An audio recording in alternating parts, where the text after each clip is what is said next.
LFA Networking podcast promotes successful business experts. I'm Tom Rioch, connecting people throughout the world from my podcast studio in Brazil.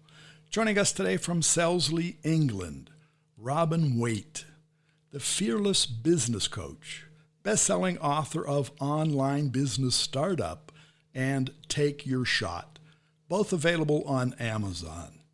So Robin, why do you feel most businesses fail? It's all down to the planning, Tom, or lack of it in many cases. So quite often people get very excited about the business idea and they'll share it with their mum or dad or brothers and sisters, aunts, uncles, and they'll go, that's a brilliant idea. You should definitely do that thing, Robin. You know, you're going to have so much success with it. So they build the product and they take it out to the market and there's crickets essentially. And part of the challenge is that one, they haven't done their research to see whether, you know, to take some registrations of interest to see whether people actually might be interested in that product or service or not. The second thing is they haven't asked the question about, well, would you find this valuable? Would you find it valuable enough to actually pay something for it? And the thing is, what it comes down to is numbers. And I know there's a lot of people out there who maybe struggle with numbers, maybe they're dyslexic or dyspraxic, but I believe that in business, you have no excuses of not knowing your numbers because everything in business is all around numbers. It's to do with profit and loss accounts. It's to do with profit and gross profit and overheads and expenses. It's to do with conversion rates and customer lifetime value and average order value and all of these things. They're all down to numbers. So just by doing a very basic set of calculations to predict whether economically your business idea is going to stack up is what I always recommend to people. So for example, if you wanted to earn $100,000 selling a widget, whatever it might be, earn $100,000 a year revenue, and you're going to sell your widgets for $1,000, well, then you can ask, take the two numbers, divide them together, and do we have, first of all, the capacity to be able to deliver 100 units of our widgets, whatever they are? And quite often when I do this very simple calculation with people, their eyes pop out of their head or through their glasses because all of a sudden they go, oh, no, I couldn't possibly deliver 100 units. I've only got the capacity to deliver 20 units. So at that point, we then start to have the pricing and value exchange conversation, and we start to get into the nuts and bolts of their business.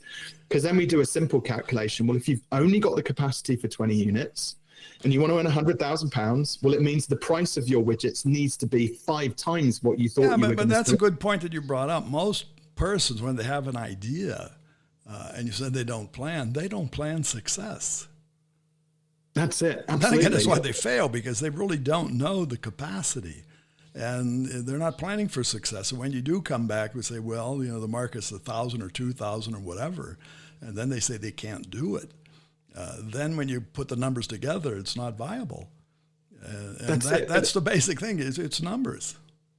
Yeah, that's all it comes down to. But it's just that if you just slow down the process and that little basic bit of research, you know, in advance, just to, first of all, go and have a look at what other people are doing in that industry and see what they're doing in order to make it successful. But even then, there are some dangers with that, because imagine if there's, 10 web designers in your local area and they're all charging similar amounts. We don't actually know whether they're profitable, whether they're viable businesses, or how long they've been in business for, or, you know, whether they're actually, driving themselves into the ground because they're working with too many clients for too little money. And the danger there is if you just blindly go out and copy those people, again, you could end up, copying a failing business model. Now, to another point you brought up, and I again agree with you. Most people sit around the dinner table and talk to their spouse or friends or relatives. And that's really the wrong way to start, because what we need and what people do need is someone like yourself, somebody who's neutral, somebody who's not at that table, but at other tables, and can bring back let's say, an unbiased view. Because I also see that speaking to relatives, you get two sides. Either they will say it won't be, you can't do that, right? And they'll try to convince you that you shouldn't even be thinking about that. Or they come away, like you said, yeah, that's a good idea, you got to do it. And there's really no middle ground there. There's nobody giving actual help. Well, that's it. Relatives is again an interesting one because it's fine if you've got a great uncle Tom who's run businesses in his past and has loads of experience because he spends time having business conversations with lots of coaches, mentors, and amazing people in the entrepreneurial space. But if great uncle Tom just worked down a mine and he's had a job all his life, let's face it, is he really qualified to be able to give business advice to you when you're thinking about starting up a business? So friends and family. And in today's life, in 2024, 2025.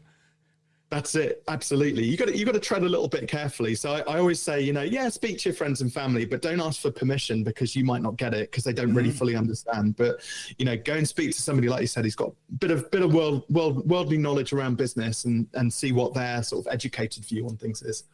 And that's it. And it's the coaching. It's the fearless part. You're not afraid to help others. Is that it?